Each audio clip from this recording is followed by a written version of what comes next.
We're back. Motherload. Marie Osborne, WJR. Lauren Crocker from 96.3 WDVD. This is episode 3. Yeah, can you believe it? They haven't kicked us out yet. I was going to say, we haven't got the big hook yet. But maybe it's coming. Maybe it's coming. We like to say the Motherload, generations of wisdom, wit, and what now moments. Because as Lauren knows, and I've certainly learned through my entire life with kids and now grandchildren, is that, there's a lot of what now moments. Today, we're going to talk about some interesting stuff. Yeah, we are in the official spooky season, Halloween season. Big deal at my house. We have a lot of thoughts on Halloween and what's going to happen and how it's going from my 4-year-old. So we are engulfed, but there's a lot of parenting questions around this time of year. It sure is. And even though we don't have any littles in our house, it's still a big time of year for us because I won't let Halloween die in my house. So that's how I feel about that. I can't wait to see the kids in my neighborhood. Always exciting about that. We're going to talk about that. But Lauren, we're going to start the show in a moment here talking about carnivore kids. Have you heard about that? I have, and I have thoughts. Oh, me too. We'll be right back.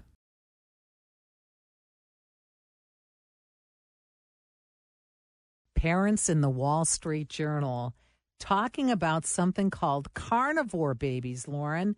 This is not a typical Wall Street Journal article, so that's why this really piqued my interest. What are carnivore babies? This is a movement among some parents who are starting to feed their babies ribeye, raw egg yolks, and bone broth popsicles. Oh, boy. So you got to wonder what motivates parents to do this. So some media platforms like TikTok, YouTube, and Facebook, there's even groups called Carnivore Motherhood, share receipts and testimonials, recipes and testimonials. So the online community is sort of supporting this as a new way of eating for kids. They say it's an alternative to the processed baby food and that it's better for kids. And medical professionals do not support this. No. This is all, first of all, if your recipe is fine, but if you're taking parenting advice from TikTok when it comes to the nutrition of your baby over your pediatrician, stop. Don't do it. I think every home is different. I know in certain homes, kids are, not introduced to certain foods because the parents might be so allergic to them that it's just not in the house, right? My sister-in-law, she was so afraid of her kids having a peanut allergy. Her kids are 19 and 20 now, so this is a while back. She gave them their first taste of peanut butter in a emergency room parking lot. Oh. She drove to the parking lot, gave them the peanut butter, and waited to see if there was a problem. That's how nervous she was about them potentially. Now, fast forward to when I had my children, it's like give them everything as early as possible because that's how you discover the allergies and potentially weed them out. So I'm all for whatever kinds of traditions you have. But this to me just screams, I'm putting my own dietary restrictions and needs on these little babies. And if anything, it's this is the time in your life where you're supposed to try different foods. This is the time in your life where you just need nutrition and nutrients. And it's all about nutrition. If parents are just oh, well, I only eat meat because I'm trying to lose weight or because I know that, pasta's processed. It's don't put that on your kid. No. You can agreed. find alternatives to different kinds of meat. Maybe do the thing where you partner with a family and buy the cow and do that kind of stuff or source it out the best you can. You can find other alternatives to shopping where you're getting as natural as possible. Exactly. But to cut your kids out from any other kind of nutrition they're getting without talking to your doctor, I don't like it, and I would never try it. So here's what some of the experts are saying. Some of the pediatricians: meat-only diets lack vitamin C, essential for growth, cartilage, and immune function. And I also might want to add, Lauren, and underscore what you said, do not get medical advice from TikTok. I'm sorry, it's just crazy. I'll go out on a limb here. It's just crazy because their brains, your children, as the ages they are now, their brains are forming. You want to fuel those brains and those brain cells. So watch that very closely. So these meat-only diets lack vitamin C. These diets also omit fiber, which supports digestion, and gut microdome development, which we are so learning about more of, that gut and that biodome, microdome diet or development is so important, even as adults, that we have to have just better nutrition when it comes to that. Also, Dr. Stephen Abrams stresses the importance of a broad diet for developing taste and nutrition habits. Absolutely. Absolutely. And I agree with all of that. Kids need different energy than we do. If you want to go all meat and keto and do all that stuff to your body, you're an adult. You make your own decision. Kids need carbs. Yeah. Kids need their fruits and veggies. Kids need all the things you just said. And to just like take it for them without their choice or without just, then you go to the pediatrician and their doctor is saying that they don't have the type of nutrients. And then if you're not telling them what's going on at home, they might tell you to put your kid in a multivitamin when they never needed it, And why get a multivitamin, especially for little kids? I mean, if you're older and you need that and your doctor tells you that's different. But for a kid especially, why do a multivitamin when you can just kind of vary their diet? Now, I say that like I'm an expert on feeding kids and what they like. Let's talk a little bit about what are we putting on our kids' plates. Well, what are you doing? And it's funny kids? You mentioned that because Sly, who's now 4, he is on a multivitamin, and I talked to my doctor about it just because I wanted to make sure at the very least.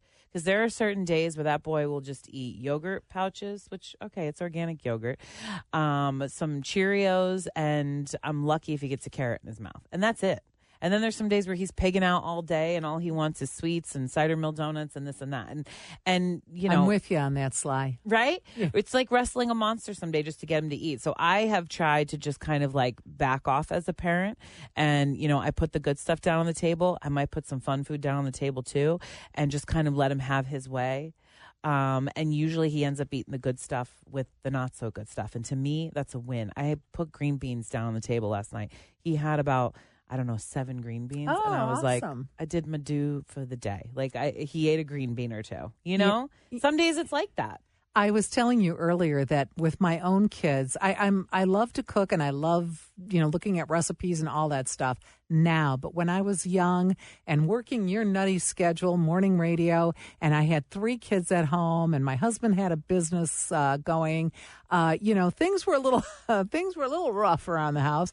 So I wasn't as good about understanding how to approach nutrition and food with my kids. So I didn't always make the right choices or take the right direction. I do notice with my daughter, I have a 3.5-year-old grandson, Simon, and she's fabulous with him. This kid eats everything. I mean, olives and sardines and I mean, just anchovies on the pizza. He'll eat anything like that.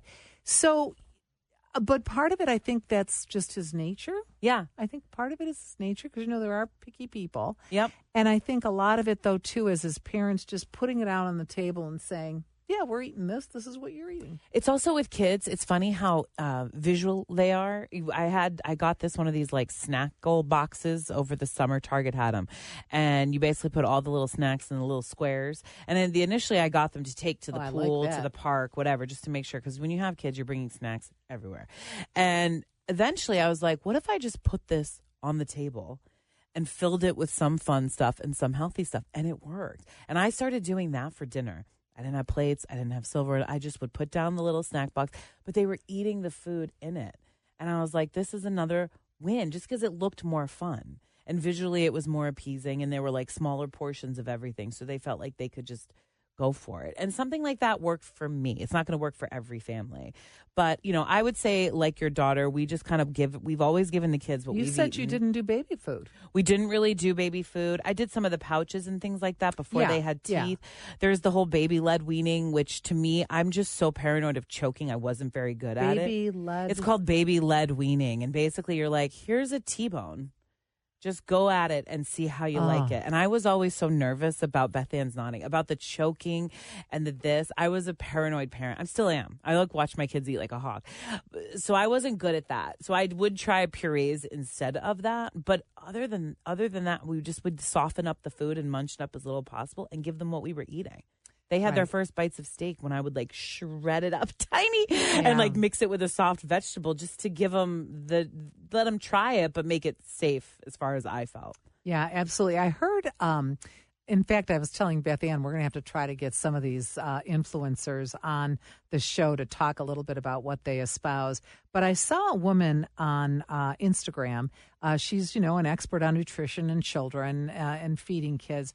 And I thought she dispensed the most invaluable advice. I'm going to give it to you now, Lauren. Please. Because it'll apply to Sly, who I know is going to preschool, right? Yeah. Okay, so she said, and this is something, again, I wish I had known when my kids were small, but she said, there are two reasons that we eat and that you feed your kids for. One is nutrition, and the other is for socialization. Mm-hmm. And she says, don't confuse those two things. So she found when her kids started to go to school, they would come home and they were absolutely ravenous. 3:00, they'd come in the door, they would eat just about anything that was in sight, right? Yeah.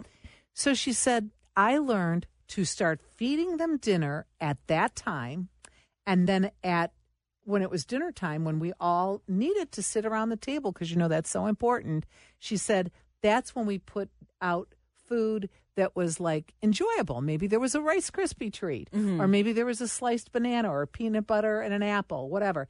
But so that they could sit there and socialize and have dinner time, but that you didn't have to get the nutrition in them because, you see, they had the nutrition. Yep. The 3:00 dinner is real. We've done that before, Have you really? Especially in the summer.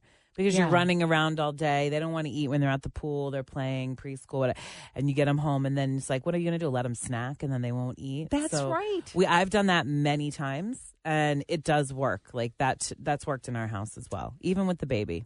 All right. When we come back, we're going to talk a little more, I think, about nutrition, because we maybe have a few more things to say about that. But then we're going to move on to the very hot topic of Halloween. Oh, boy.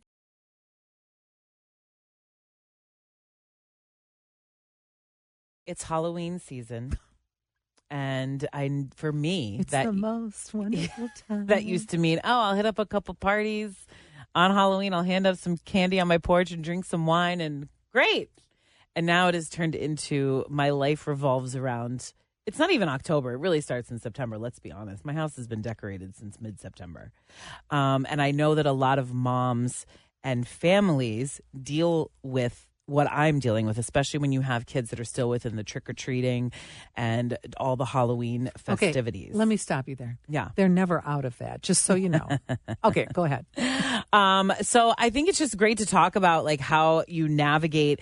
If let's say that your kid is 4, like mine, and you are just like, the candy is great, 1 or 2 pieces, but a 4-year-old should not be eating as much candy as he gets trick-or-treating. And then it's like, the parents can eat it, but then we get fat and cranky and all that kind of stuff. So there's this new thing, and it's been around, I think, for a few years. It's called the Switch Witch. Have you heard about it, Marie? No, tell me more. Sounds interesting. The Switch Witch, similar to an Elf on the Shelf situation, is you go out, you do the trick-or-treating, and then the kids bring home all the candy. And the kids, let's say in your house, it's 5 pieces. You each get to pick out 5 pieces of candy.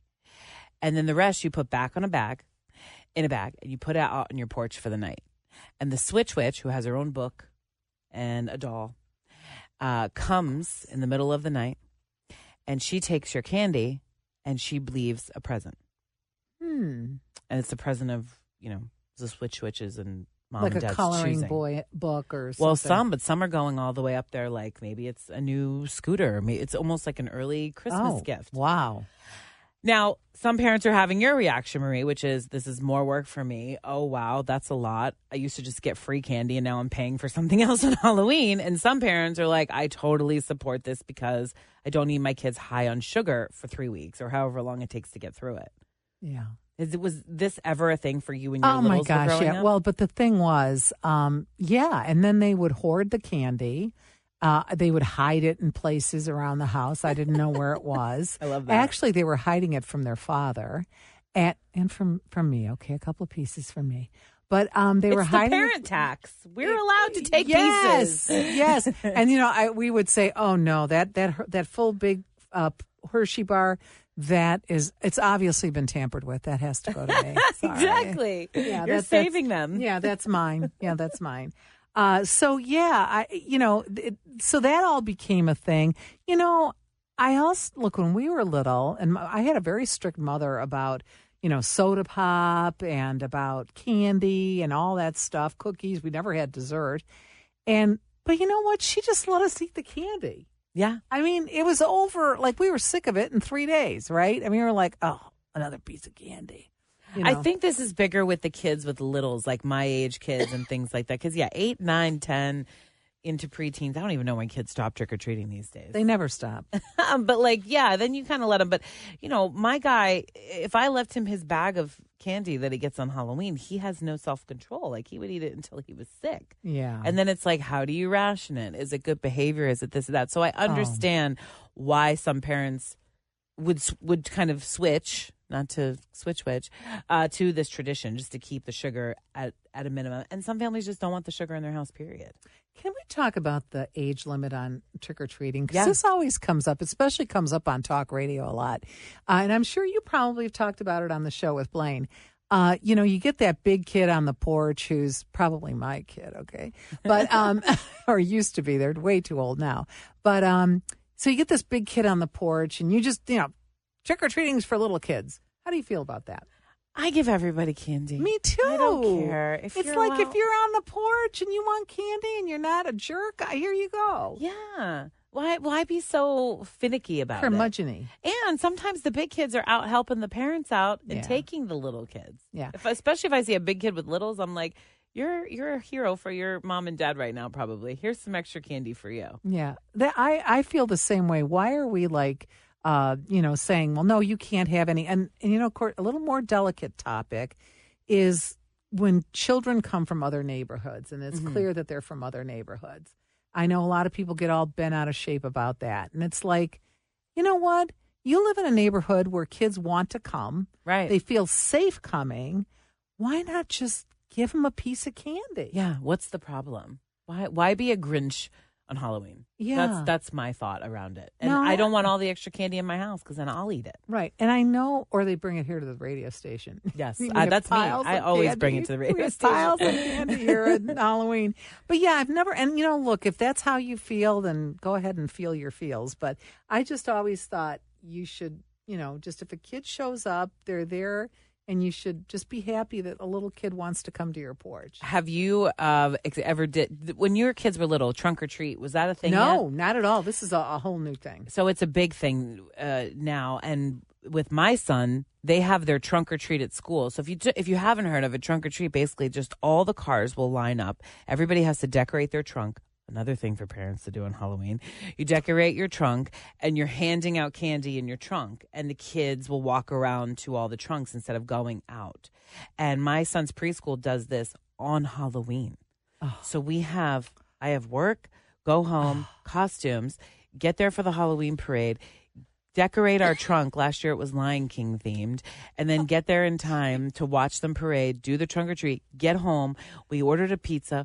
We scarfed it down, and then we were out trick-or-treating an hour and a half later. It was a full-on crazy day. Full? Yeah, full. Halloween full. Full on is right. I just turned my mic off. And when Halloween's in the middle of a week, this year it's on a Friday, thank goodness. You have to go to work the next day. You got to go to work the next day, and your kids are on, a 10 because they've been eating candy all day, and you just want it to all end. All right, so let me ask you this question. Is there a time where it's okay to say no to Halloween celebrations? Because there are so many.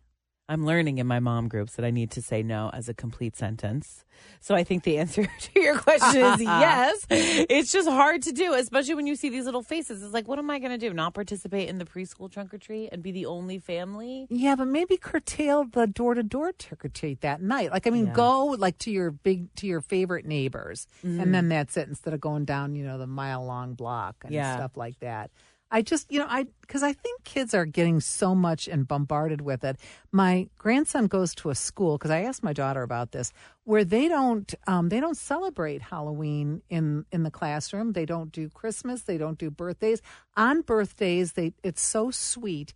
They light a special candle for the person. Yeah. They all gather around and they sing a special song about, another trip around the sun. I can't remember what it was, but but it's like a real deep, meaningful thing for this one kid. Mm-hmm. So I love that, but that's all they do. Nobody has to bring treats, none of that stuff. Again, more stress for mom. And also for Halloween, same thing. When your kids were little, were they still doing trick-or-treat through the schools and dressing up to go to school that day? Well, they went to Catholic school, so they didn't Okay. really dress up to go to school.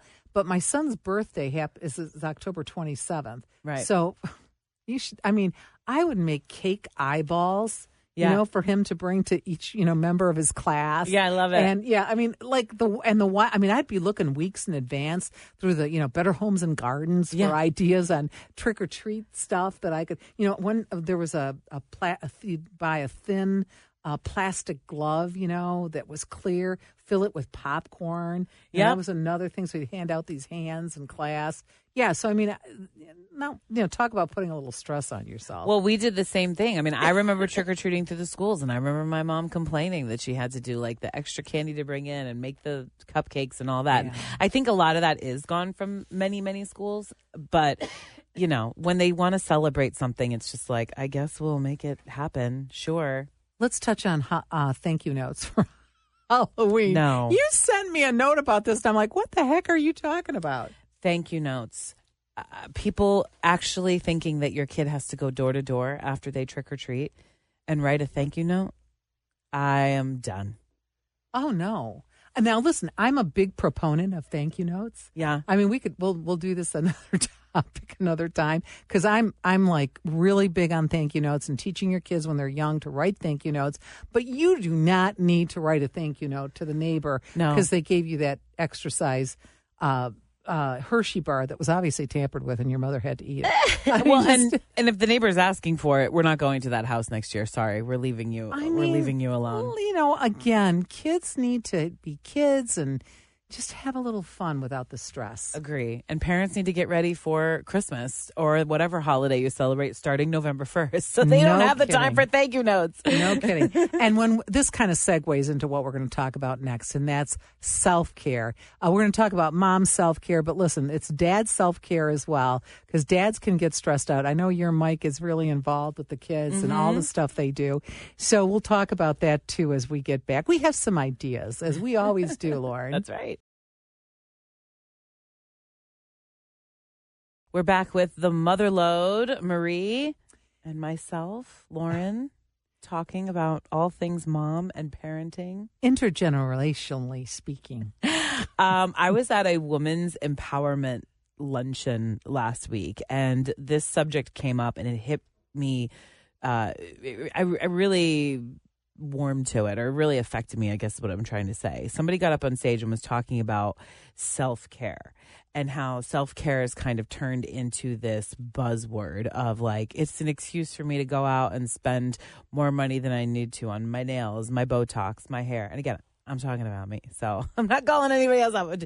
But it's just like, oh yeah, it's my self-care. It's my self-care. But when you really break it down, the word self-care, it actually can mean so much more in your life. For me, example, self-care is also getting all my medical appointments in and making sure that my health is taken care of, making sure that like I get my mammogram. I'm turning an age this year where I have to get my first colonoscopy. Yoo-hoo. I got to get it on the calendar. Like these to me are self-care. Self-care could also be looking at my husband in the face and not asking, but telling him like, I need an hour and I'm going to go take that hour. That is self-care, because that means I'm taking care of myself so that I, can give back to my family, give to myself.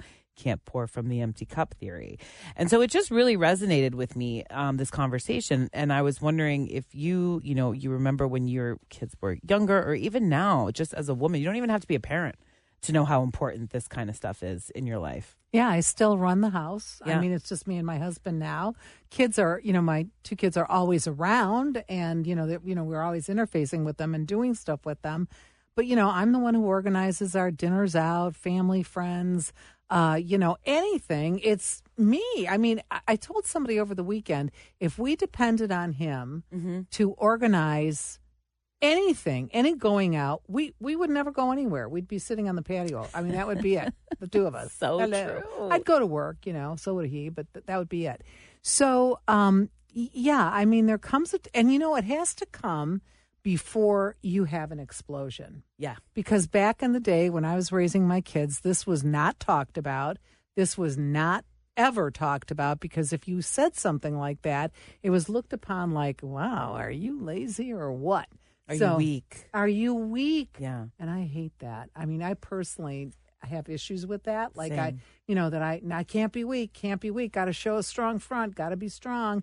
And so for people like that, sometimes you take it until there's like a boom, and then that's not good for anybody because then nobody's listening. Right. And we talk about things in society all the time, people with mental health struggles, alcoholism, addiction issues, people who start to develop different anxieties. And it's like, you wonder where this comes from. This comes from, not all the time, I'm not a doctor, but I think for me, when I start to feel myself like get into tilt mode, it comes from like, I'm not doing enough to heal me or to help me. And therefore, I want to be at the best for my kids all the time, whatever that means that day. But it's like, how can you do that when you're on like 2 hours sleep? Or, Lauren, though, one of the things that I've talked to other young mothers about on this topic, because I think it's so important. My daughter's, a young mother now, so it's important for her. And that is that when you delegate, when you say to your husband, you know what, I need an hour, I'm going to go do this, again, not as a request, but as this is what's happening, that you don't go back and then micromanage. Well, why are the kids wearing those clothes? You were watching them. Why are they in those clothes? In other words, if you're asking them to do the job, just turn a blind eye and move on. And that's hard to do. I know. Tell me about it. It's hard to do. I've done it before where I've maybe said to Michael, like, okay, I need to get out of here. I need to run these errands. And I find that 25 minutes later, I'm still in the house because one kid grabbed me here, one kid, and Michael's just like, go. Like you said you were going to go. Men, just is go. that a man thing? Maybe it's just easier for them. It's so easy for them. Yeah. Like he'll just tell me what he needs to do and he does it. And I'm not upset by it. No. So it's like, why is it so much harder for women to, whether we're asking or telling, it just, for me anyway, it's harder. It's harder for me to do it. And I think to you, what you pointed out, Marie, is it's a sign of weakness in my mind. Yeah. And that's not right. It is not. And we really need to change our minds about that. A funny story that a coworker told me years ago, she had 2 boys. They were in elementary school. And she left her husband in charge of these 2 boys because she had to go, I think, take care of her mother overnight who lived in another city. So she did everything, prepared the meals. It's in the refrigerator. Everything was done. The dog food was out, the whole 9 yards, including these 2 boys who were 1 year apart. Okay. And she said, my oldest son is tall and skinny. The younger one is short and stockier. She goes, okay. She goes, keep that in mind as I tell you this story. She set their clothes out, like, in the order that they would go on their bodies. So there would be no guessing for her husband. This is what they need to put on to go to school. The next day, she's home by the time they get off school. She goes to pick him up. And some of you might have guessed what happened here. The tall, skinny kid is wearing his brother, who's short and stocky. He's wearing his clothes. In other words, the clothes were reversed. She was livid. She goes, how much easier could I have made that for him? So, the kid comes out, he's like literally wearing flood pants, and the other one's coming out and is like his clothes are falling. I mean, it was just a disaster. But disaster. She left him out for him, and I think I told her to let it go. Yeah, you have to let it go. It have a funny moment. And I think, like I said in the beginning, this isn't just about parenting. Maybe it's something at work. Maybe you have all these sick days or all this vacation time accrued, and you're just like, I can't take a day. I can't take a day because they'll think that I'm not going to do a good job or do this. And it's like, take what you're given. Like that's what I'm learning too. It's just and for me, sometimes I think like, I'm not digging ditches with what I do. It's not that hard. Maybe the hours are early, but so, do I really need to take this day because I have something else pressing or I'm not feeling well, or can I just, get through it? Because power through. Right? And I have that conversation with myself so much. Yeah, and sometimes it can be as easy as just giving yourself the time to read a book. To look at a magazine. I mean, actually look at a paper magazine because, I know those are few and far between. But personally, I enjoy sitting in a great chair in my living room and thumbing through a physical magazine. Oh, that sounds great. What is that like? That's the other thing is how do you fill your time when you get it? Because for me, it's like, okay, I do have an hour where no one's here. I could sit on my couch and watch Bravo, which would be my magazine. but instead I'm going to clean the kitchen. And fold laundry. Yeah, because this is the time to do it. And that is not self-care. No. That is, checking off a box, which mentally might help. But also it's just like you didn't give yourself what you really wanted in that moment. We were talking, too, last week. You and I hosted a show from the Say Detroit Medical Center, Yes. The free clinic in Detroit, Mitch Album's free clinic. They're an absolutely fabulous place. And they had a mobile mammogram unit there. And you brought this up and you said, ladies, this is self-care. This means this is free today. Mm-hmm. And if you're listening to us, come in and do this. Yeah. Get it done, get it over with, and you can say, you know what, I did that for myself. Yeah. And you're doing it for you. You are doing it for your family. You are doing it because we need to, but you're really doing it for you because there's nobody out there who doesn't get a great diagnosis or you're clean, your scan is good, that doesn't feel great. You know what I mean? Exactly. You're always going to feel great and you're always going to feel like, okay, I did that. And even if the outcome isn't what you want to hear, you're ahead of the game and right. You know what to have to do next. And ultimately, just the bottom line on this whole conversation is that by taking care of yourself, you truly are taking care of your family in such a big way. Mm-hmm. Yeah, absolutely. Self-care. Yeah, all about it. All about it. When we come back, we'll talk about the crazy end-of-year happenings. So we're back, and one of the things that Lauren and I had talked about off air was that so Halloween just seems like you were talking about so consuming. Your house has been decorated since September. And I talk to more and more parents, moms especially, who just say, oh, my gosh, Halloween's just the start of it.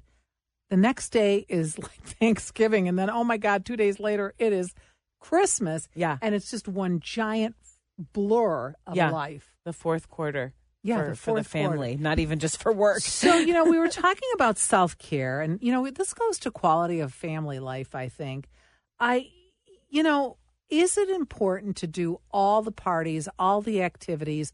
How much can you say no to? How much commitment do you have to have? Do you do this early on to say, nope, hard stop, we are not, these are the activities that we're doing and we're not doing anymore? Well, no is a complete sentence. I said before, I'm learning this in my daily life. You don't have to come up with a reason. And I think if we're talking about parents with kids, so many parents feel this instant guilt when they don't give their kids everything they want. Oh, my God, we only have so many Christmases together, or we only have so many Thanksgivings where, Grandma and Grandpa are going to be able to travel. We only have so many Halloweens where they're going to want to trick or treat with me. I know I get in that mode sometimes because everybody tells you it goes so fast. Enjoy it while it's here. But that also means that you can pick and choose the things that fulfill your family at that time. My kids, I know this year we just did Greenfield Village. It was great. My kids love it. It's fun for Michael and I. We're outside. It's great. We're doing Zubu next weekend. Such great. Both activities are like 2 thumbs up. They're fun and we enjoy them. We're going with friends. We enjoy them. The kids enjoy them. That's good for us. Do I need to add in haunted hayrides, haunted houses? No, my kids are too young for that. So I don't need to get into that this year. You know what I mean? So right. I think you can kind of pick and choose the stuff based on what you think your family is going to enjoy as a whole. And that way you as parents are having some kind of fun. We're not at the age of really Halloween kid parties yet because we're just not. So I don't have to worry about that. But I know as we get older, it's going to be like, whose do we pick? Whose do we choose? This and that. So I think that's a good way to manage it. And I also think there's, the kind of events that you pick too. Like when I saw you posted about the kids going to Greenfield Village, and I was a tour guide there when I was in college. You were? Yeah, I was. I love Best that. job ever. Yeah. So, that obviously has a place in my heart. When I saw that, what I love about the Christmas there, the Christmas they put forth, and the Halloween is that it's just kind of toned down, just a notch. Yep. It's not, all kinds of crazy stuff. It's just toned down a notch. And to me, that enhances the enjoyment for the family. Their favorite thing to do 2 years in a row now is they have people performing on the little square. They just go and they dance, and they'll be there for like an hour. And they're just dancing and enjoying the singing. And Michael and I, we're having a snack and we're sitting on the bench watching them have fun. Like, it's good for everybody. Yeah. And they're getting exhausted, which is always fun. That's the number one thing. Yeah. We got the pajamas ready. We change them in the car. before we drive home. PJs, we're ready to go. So when they do fall asleep, we just put them in bed. But yeah, and it's like, this is something we can do. And I'll be sad when they're not into that anymore and they're into something else crazy, you know, because it's just like, we like this rhythm. Like we're feeling it. But I think just anyone, whether, you know, you're dealing with kids, whatever age, like you just have to be able to tell yourself, like, I need to enjoy this part of my life too. Like the holidays need to be enjoyable for me just as much as they are, because especially as women, we're often the magic makers, right? 100%. I make Christmas. I still do. I mean, I don't know what our house would look like if it was up to my husband. Yeah, like what if you just sat there one year and you were just like waiting for him to decorate? Do you even think he would notice? No. Or no? Mm-mm. Oh, I mean, I think like a day before Christmas, he'd say, "Hey, where's the tree?" You know. Meanwhile, I'm here at Thanksgiving. Okay, which tree am I putting up? Because we have several trees. Yeah. And then, of course, there's we did live trees forever. Yeah. And so I'm like, what's the decorating theme this year? He does not care, not one bit about any of that. But you like it. Yeah. So, and frankly, I think he loves it too. Yeah. I think deep inside. You know, one of the things too that I talk about with parents is that, or they tell me, is that this time of year is, the kids just go off the rails. I mean, there's, again, Halloween and all the candy and all the stuff, stuff that goes along with that. And then Thanksgiving, the family coming together, Christmas, presents. And your kids can just, like, bedtimes become harder. Yep. Meal times become harder. Everything becomes harder. Well, and you get into a vibe because summer is all over the place.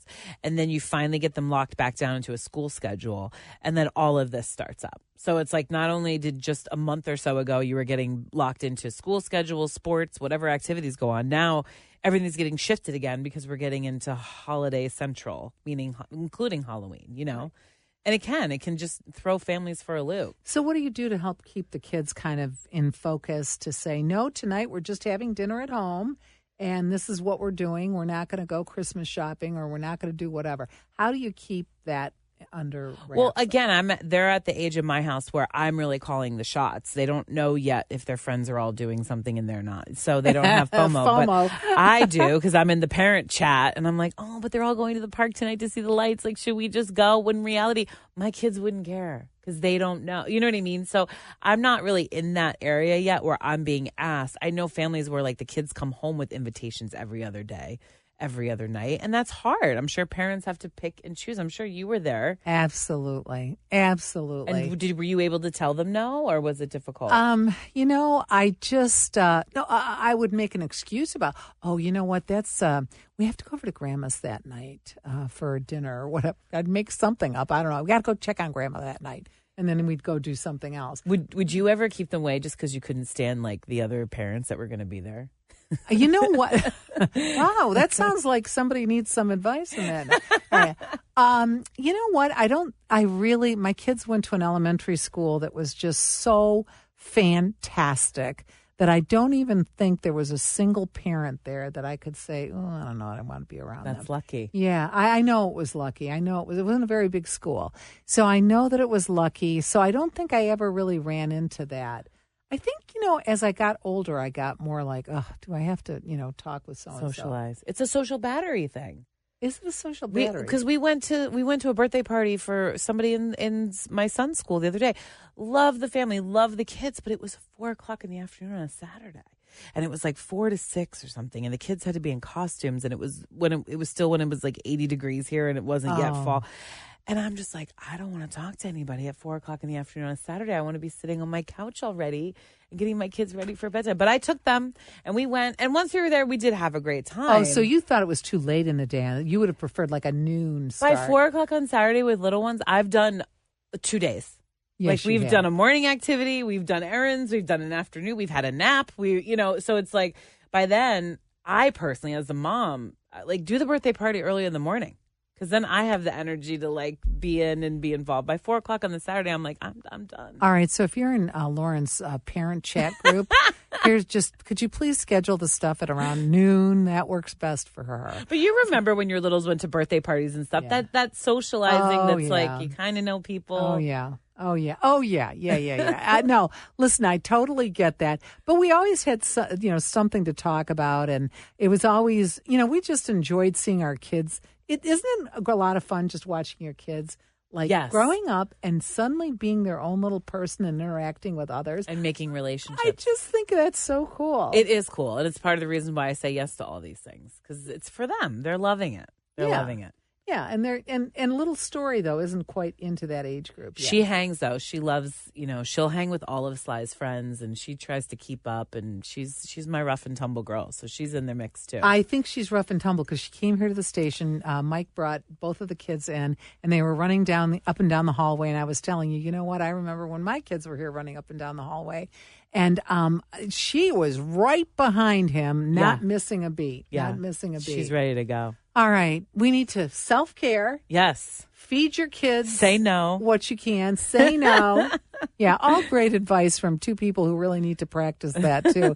Practice what they preach. That's right. Always a pleasure, Lauren. Yes, always a pleasure to work with you, Marie. See you next month on the Motherload.